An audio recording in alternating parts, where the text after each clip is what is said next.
Hola, mi nombre es David Quirós, soy el profesor ayudante de la Cátedra de Filosofía del Lenguaje y en esta oportunidad vamos a ver el problema del lenguaje en la filosofía antigua. En realidad esto es una continuación de lo que ustedes han leído la semana pasada, que es el texto de Beuchot, Historia de la filosofía del lenguaje. Lo que ustedes tenían que leer era más bien la parte de los presocráticos, es decir, cómo aparece la cuestión del lenguaje en los presocráticos. Nosotros hoy vamos a ver ese mismo problema, pero en Platón. Recordemos que el texto de Beuchot es un recorrido por todos los periodos de la filosofía, donde el autor nos muestra de qué manera se abordó la cuestión del lenguaje. Así que vamos a ver en Platón entonces el problema del lenguaje y vamos a ver un diálogo muy importante que se llama Crátilo. Entonces, el Crátilo de Platón. Vamos a avanzar. Este es un diálogo entre Crátilo, Hermógenes y Sócrates. Entonces, ¿cuál es el tema principal del Crátilo? El tema principal es la exactitud de los nombres, es decir, la adecuación o la correspondencia entre los nombres y las cosas. ¿Qué relación hay entre el nombre o la palabra que se pronuncia con aquello que es pronunciado? Es decir, con la cosa, ¿no? Con la realidad, con aquel objeto de la realidad que es representado con el nombre. ¿Qué tipo de relación hay? ¿Cuál es la correspondencia entre el nombre y la cosa? Este es el tema central del diálogo y, y en él va a aparecer una discusión entre los personajes que nombramos recién, Crátilo y Hermógenes, y cada uno va a responder a este problema desde una perspectiva diferente. Y Sócrates va a mediar entre ellos y en definitiva después al final va a dar una postura intermedia. Entonces,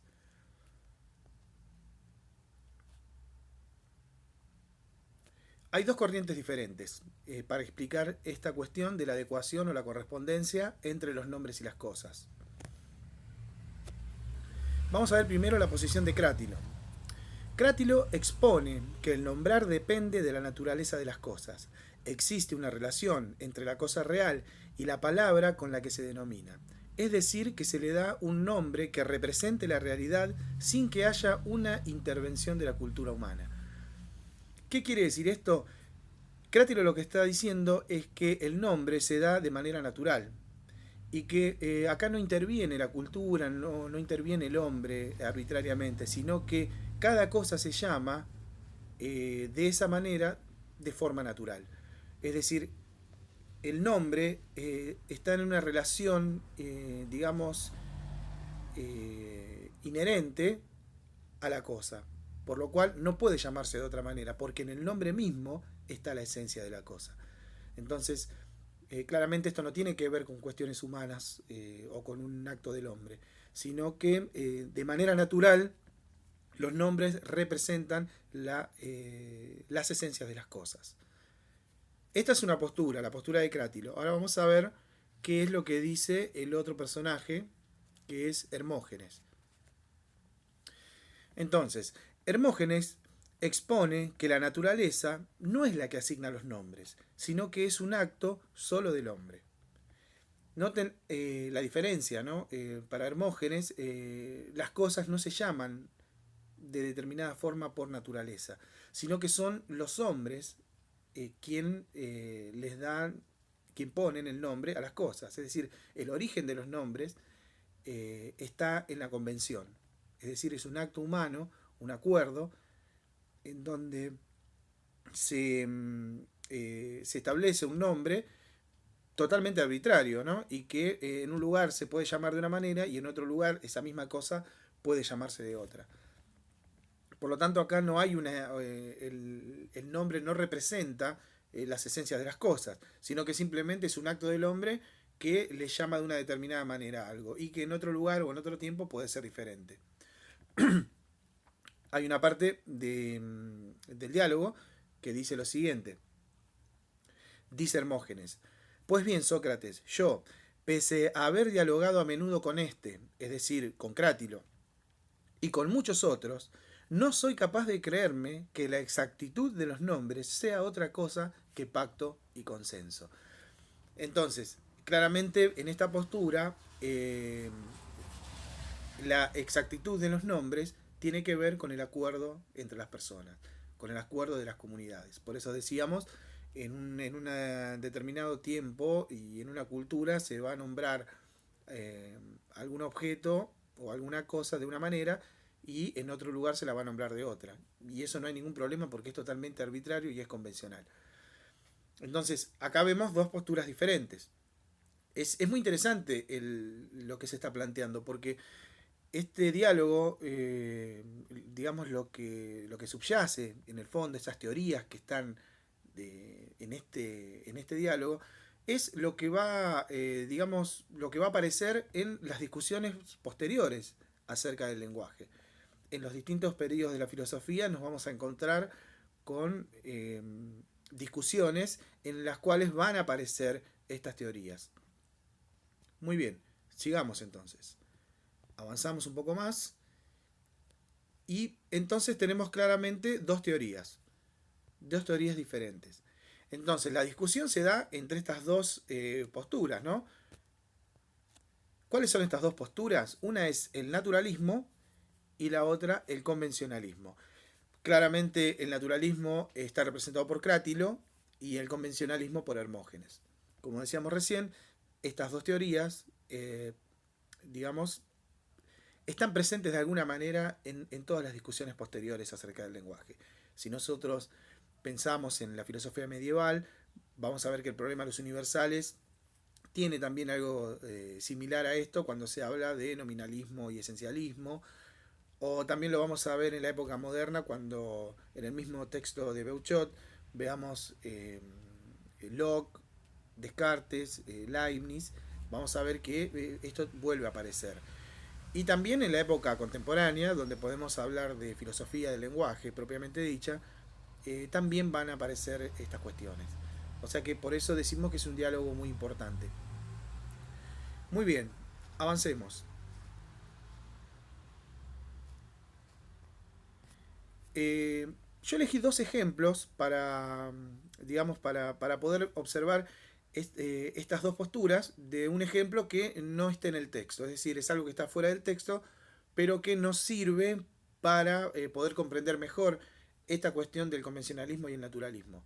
Entonces, el primer ejemplo que elegí es un ejemplo del texto bíblico, de la Biblia, del Génesis.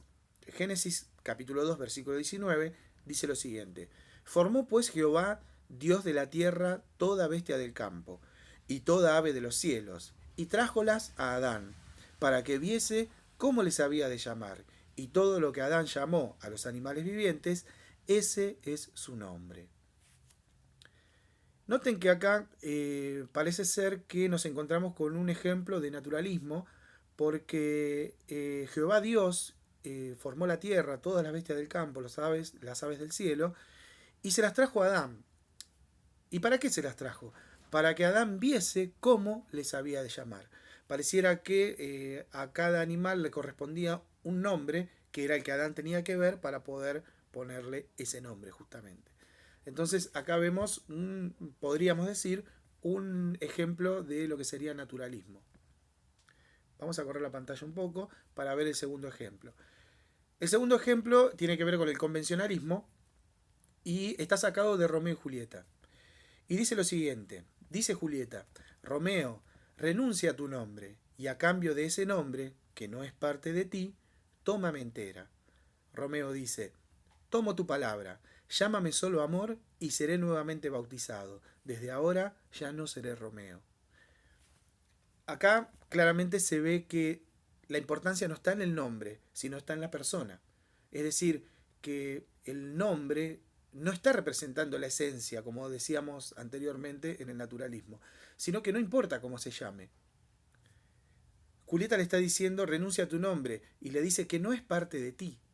Claramente el nombre no hace a la persona, porque aún llamándose de otra manera, va a seguir siendo su amado.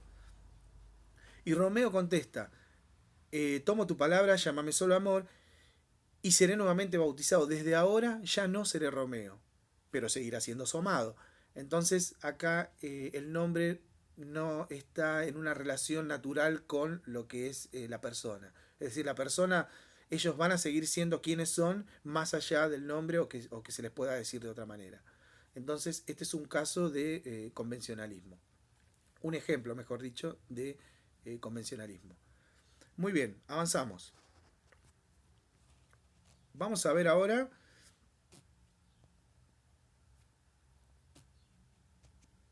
Vamos a bajar un poco la pantalla.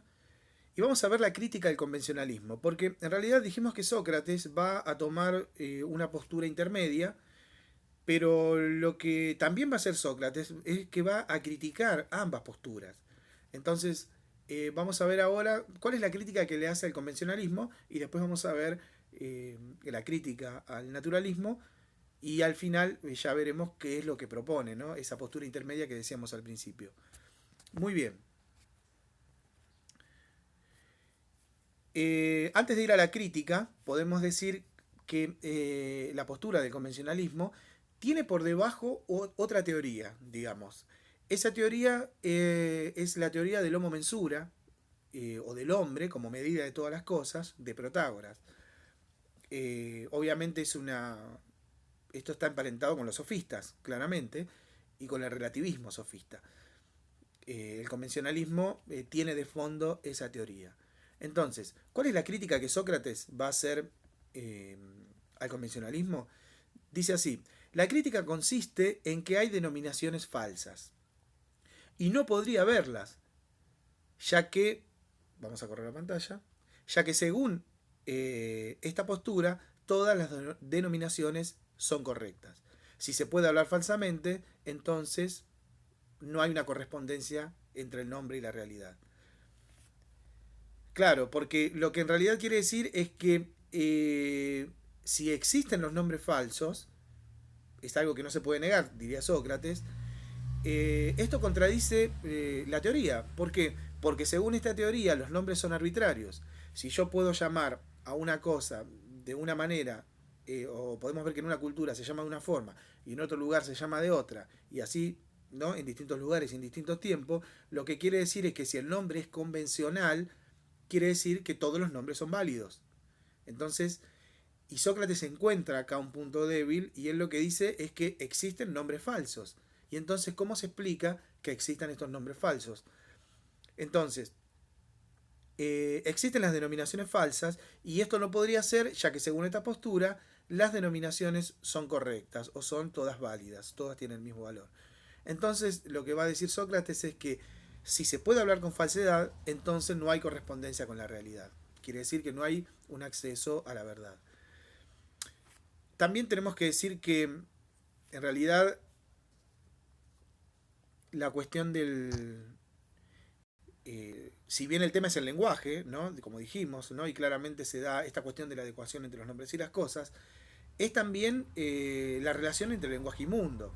Es la relación entre lenguaje y realidad y el conocimiento del mundo, el conocimiento de esa realidad. Por lo tanto, si hay nombres falsos y no hay correspondencia con la realidad, entonces no hay un conocimiento de ella misma. O sea, un conocimiento de la realidad. Entonces, esa es la crítica que Sócrates va a hacer a el convencionalismo. Avanzamos y vamos a ver cuál es la crítica al naturalismo. Crítica al naturalismo. Vamos a bajar un poco la pantalla. Y dice así. Bueno, antes de eso también decimos la teoría que está de fondo en el naturalismo. Ustedes habrán leído la semana pasada, cuando abordaron el texto de Beuchot, que los pitagóricos adherían, digamos, al naturalismo. Ellos aceptaban esta teoría de que la relación entre los nombres y las cosas era natural. Entonces es eso lo que está de fondo detrás de esta teoría naturalista. Muy bien, ¿Cuál es la crítica? La crítica es que si en esta postura los nombres son signos adheridos a las cosas, no son la cosa misma, sino una imitación de ellas. Así, las imitaciones del lenguaje pueden informarnos falsamente de las cosas, es decir, que se puede hablar con falsedad. ¿Cuál es la crítica de Sócrates? Él está diciendo que si bien el nombre representa la cosa de manera natural y que en el nombre está la esencia de la cosa, lo que es claro es que el nombre no es la misma cosa, no es lo mismo. Entonces Sócrates va a ir por ese lado y él va a decir que si los nombres o los signos son adheridos a las cosas, entonces quiere decir que no son la cosa misma.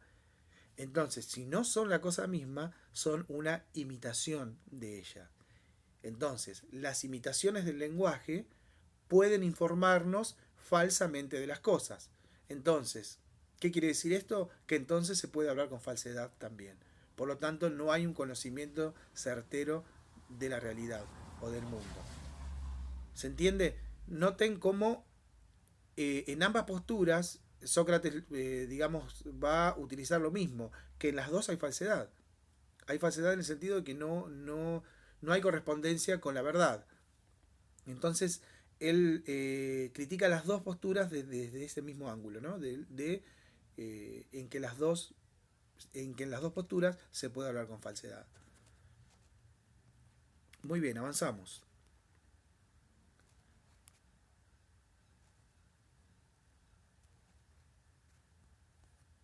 Entonces, una postura intermedia, que era lo que nosotros veníamos diciendo que iba a tomar Sócrates. Antes de esto tenemos que hablar digamos, podemos mencionar la cronología de este diálogo. Sabemos que en Platón hay una cronología en la cual se fueron colocados cada uno de los diálogos, ¿no? En épocas diferentes. El Crátilo es un diálogo de una etapa de transición anterior a los diálogos de madurez. Por lo tanto, si bien hay mucha discusión sobre esto, pero podemos decir eh, que pertenece a esta, digamos, a esta época, ¿no? A esa época de transición antes de la etapa de madurez, de los diálogos de madurez. Y si esto es así, la teoría de las ideas, si bien está presente en el texto, no está de manera explícita, o quizás no tan explícita como va a estar en otros diálogos que también hablan sobre el lenguaje, como por ejemplo el sofista. En el diálogo sofista podemos ver claramente que las combinaciones de las expresiones del lenguaje son, digamos, un correlato de lo que sucede en el mundo tangible. Acá no va a decir de manera clara cuál es la relación con eso, pero se va a nombrar también la teoría de las ideas. Entonces, vamos a ver cuál es esta postura intermedia. Y Sócrates dice lo siguiente. El error de las dos teorías, tanto el naturalismo como el convencionalismo, es que van del lenguaje a las cosas. Es decir, parten desde los nombres para después ir a las cosas. Platón propone ir de las cosas mismas, del ser, y luego conocer si los nombres son exactos. Entonces, él dice que hay que partir de la cosa misma, de las esencias de las cosas, para luego ir recién a estudiar si los nombres corresponden o no, o si son exactos o no. En el texto de Beuchot, que vamos a seguir leyendo y ustedes van a seguir avanzando, se van a encontrar con que está hablando de mucho de lo que yo estoy diciendo acá, y va a nombrar las palabras primitivas y derivadas. Las palabras derivadas vienen de las palabras primitivas y las palabras primitivas directamente van a remitir de las cosas, ¿no? Pero la pregunta es, ¿cómo podemos captar esa esencia o esas cosas primero para después discutir el lenguaje? Porque ¿cómo sería eso? ¿De qué manera diría Platón que nosotros podemos, sí, podemos ir a las cosas mismas, pero ¿de qué manera llegamos al ser para después ir recién a estudiar los nombres? Vamos a subir la pantalla un poco. Y la verdad es que no hay mucha explicación sobre esto, sino que simplemente lo que nos va a decir es lo siguiente. En definitiva, los objetos, tanto los objetos como las palabras, son imitaciones aproximadas de las ideas. Acá aparece claramente la filosofía de Platón, ¿no? Entonces, todo remite a ese mundo inteligible.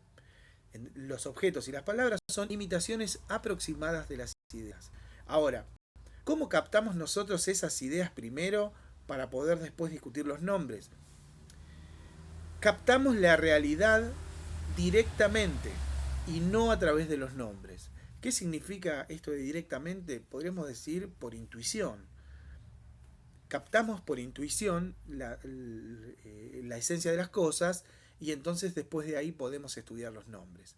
Entonces, la realidad es captada directamente y no a través de los nombres. Y noten esto que dice al final. Las ideas son de lo que dependen todas las dimensiones de la verdad. Claramente está la filosofía de Platón, ¿no? Esta es la tesis fundamental. Entonces, de las ideas depende absolutamente todo y todas las dimensiones de la verdad. Porque por eso hablábamos de la cuestión de que había falsedad en ambas posturas, porque lo que se está tratando no es solamente de esa adecuación entre los nombres y las cosas, sino de la adecuación para poder llegar a la verdad o al conocimiento de la realidad o del mundo. Entonces, en definitiva es esto lo que queríamos mostrar en este video. Mostrar las dos posturas, digamos el tema principal y después la postura de Platón, que por supuesto está en boca de Sócrates. Bueno, yo creo que más adelante vamos a seguir con estos videos y vamos a hablar de Aristóteles, de esta misma problemática, pero en Aristóteles, y así vamos a ir eligiendo algunos de los autores principales del texto de Beuchot para poder ir acompañando todas las unidades.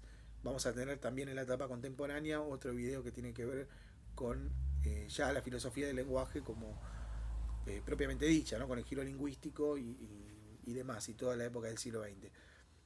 Así que bueno, espero que se haya entendido, que haya sido claro. Obviamente hay un montón de puntos que ustedes lo van a poder leer en el texto de Beuchot, pero creo que con esta introducción vamos a entender por lo menos de qué va el texto del Crátilo. Así que bueno, nos veremos en el próximo video cuando hablemos de Aristóteles.